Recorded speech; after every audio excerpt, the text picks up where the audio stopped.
my name is Megan Sharkus and welcome back to my channel, and more importantly, my living room.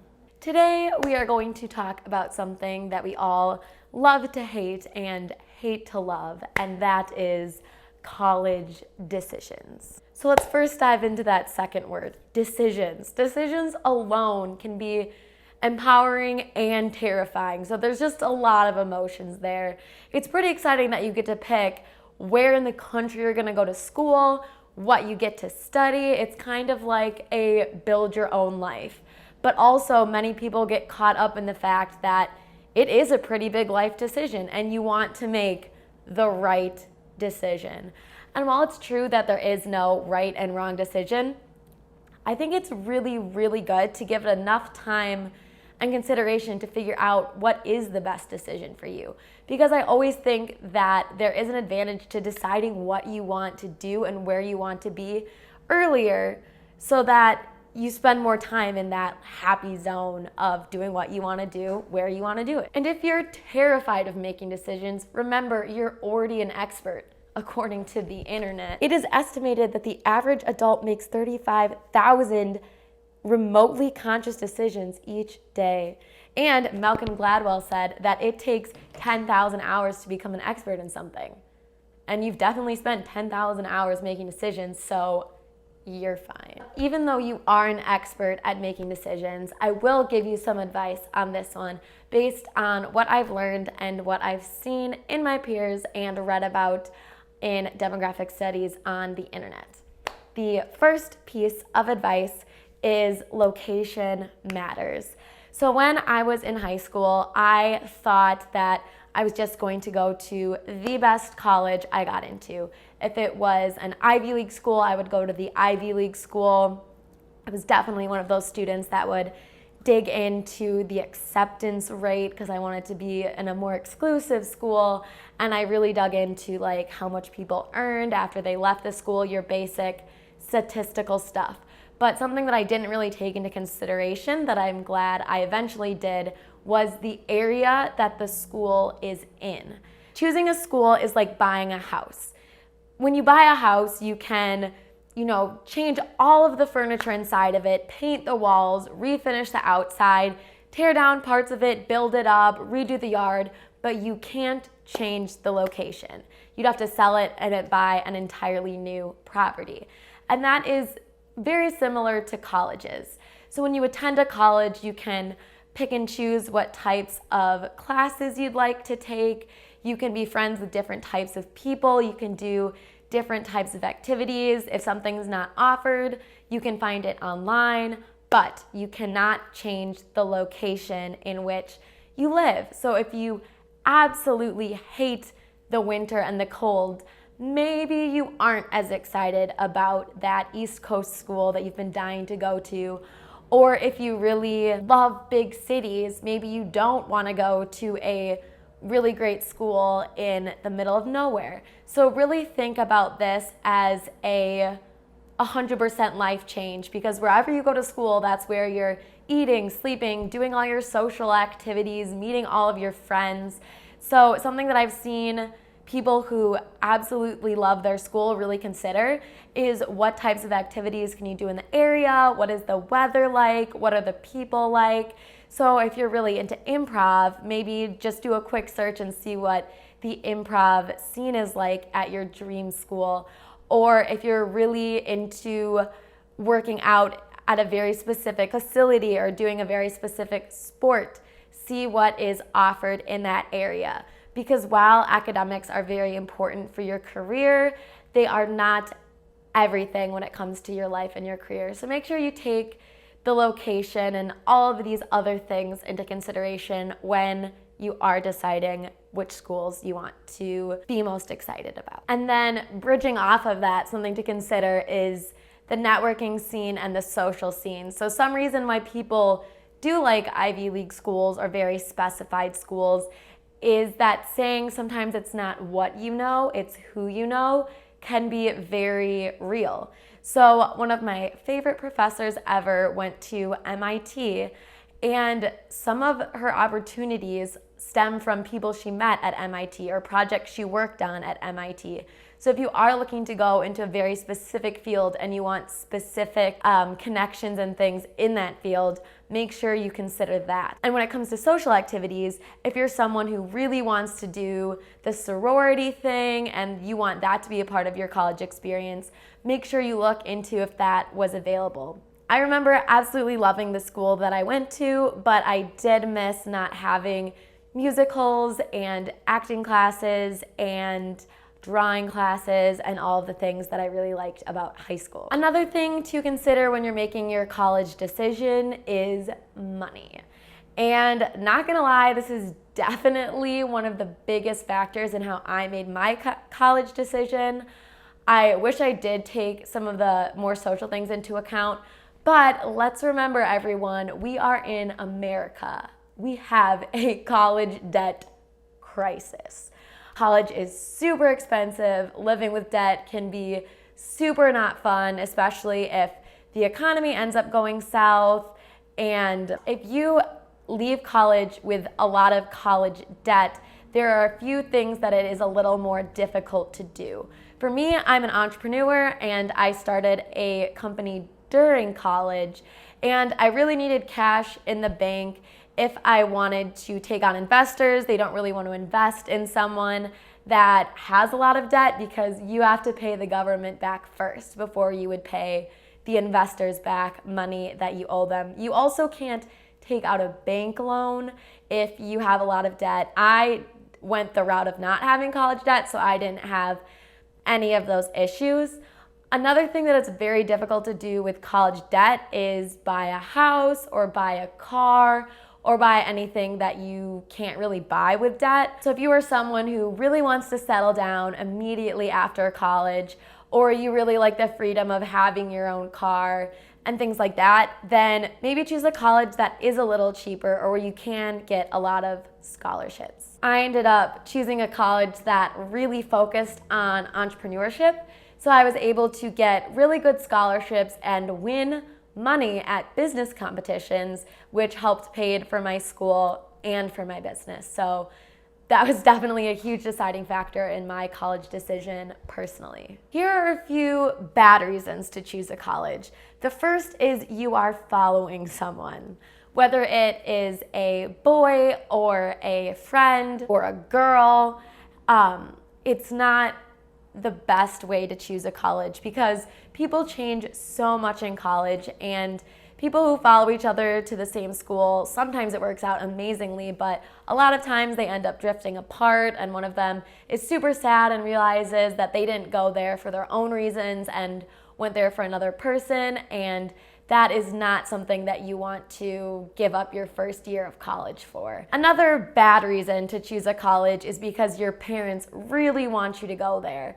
Even if you were immediately swaddled in a Harvard blanket the second you were born, and every single member of your entire family went to Harvard, that does not mean you have to go to Harvard.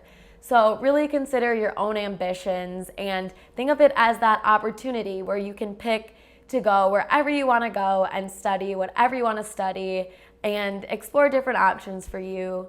So remember, you don't have to do what your family wants. I've seen people who've made decisions for their family and been super sad about it, and I've seen people who have completely gotten disowned by their family because of their choices in education.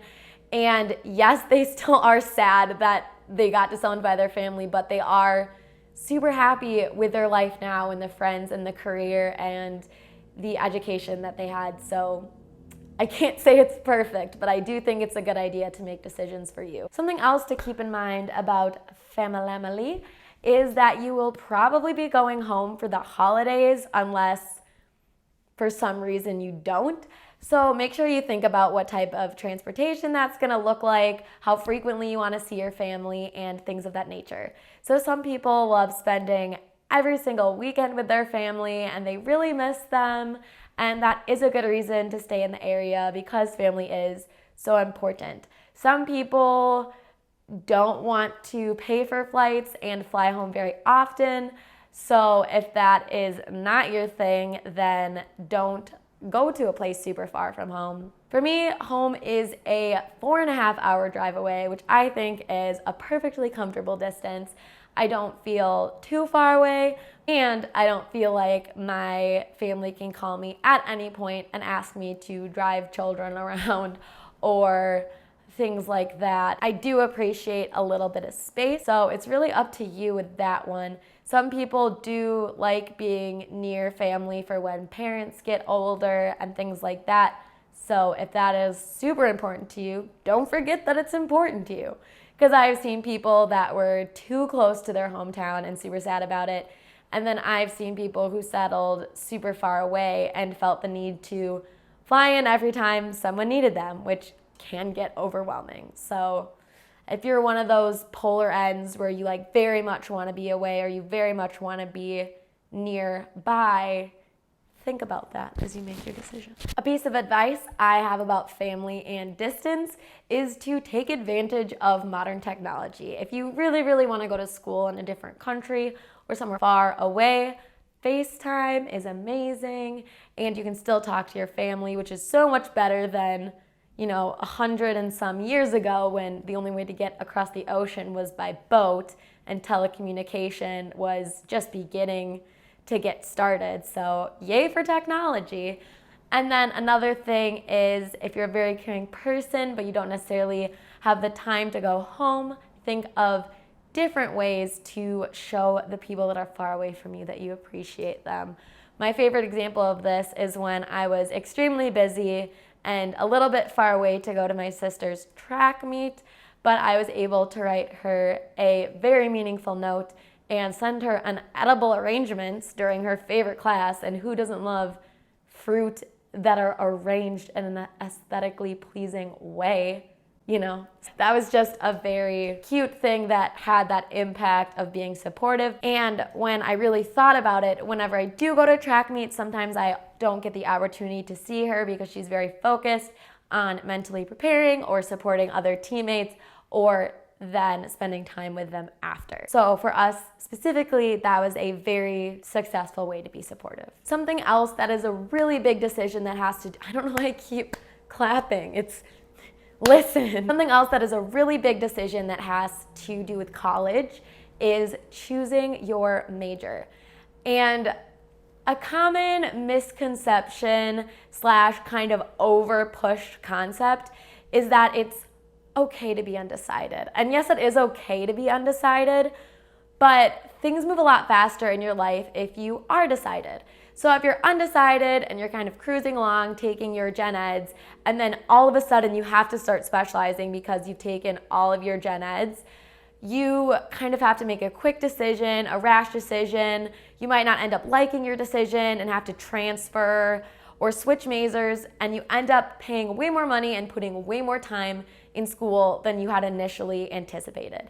And while that is way worth it, and exploring your options to find what you really want to do is so worth it, it's a lot better if you can figure that out in high school. So in between your decisions of finding that perfect prom dress and studying for all of your end of year exams, really, really dive into what you want to do with your life. Many ways to do that are interviewing people who are actually in the career you want to be in. I've seen a lot of people who idolize law school and end up going into a field of law that they don't particularly love. I have a very shallow understanding of the entire legal field since I've only worked with lawyers in a few specific areas. But I do remember reading contracts and terms and conditions and patents and thinking, wow, I would not love to be the person who has to write this. So always just really dive into what it is that the career actually looks like the outcome after the education. And something even better than just asking someone what the career is like is actually experiencing it yourself. It has become more and more common for high school students to shadow professionals or take on internships in a way that they can really experience career fields. So the cliche old movie intern was just someone who bought higher ups coffee and wiped the whiteboards down at the end of the day, or chalkboards. I don't really know how old we're talking.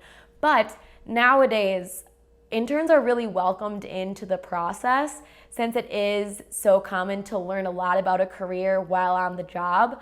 And you can really experience a career before you decide to dive into that educational path, which is such a cool thing. So for example, I have an intern who is an entrepreneur and starting her own company, and she gets to see what I do every day as a CEO. She gets to test Facebook ads and Amazon ads on my dollar and my company's dollar instead of spending, the limited funds that she has that she's starting her own company with. I also know of a really, really cool high school club, I believe, called Propel, and they have students shadowing professionals, and I've even seen people shadowing doctors and going into operating rooms and experiencing what that actually looks like. So I definitely, if you're thinking about a career and a major and you're not sure yet, instead of waiting 4 years and several $1,000s to figure out if it's really what you want to do, take advantage of what the 21st century has to offer to high school students and dive right in. Plus, internships are school that is either free or pays you. So they're great resume builders. You learn so much. You get to figure out if this career is what you actually like, and you don't have to pay for it like you pay for classes. And sometimes they pay you. It's really ridiculous. It's such a good opportunity. Another thing to take into consideration with your major is, again, to look at the career first and the major second. So look at what you want to do with your career and think of these steps that you need to be really good at that career. And sometimes that means you should take a cookie cutter major. Like if you want to be a doctor, you should really take biology and things like that. But me personally, I was an entrepreneur that was working with material science, medicine, graphic design, and general business stuff. So what did I major in? Science, medicine, graphic design, business? The answer is I did a little bit of everything when I was at school.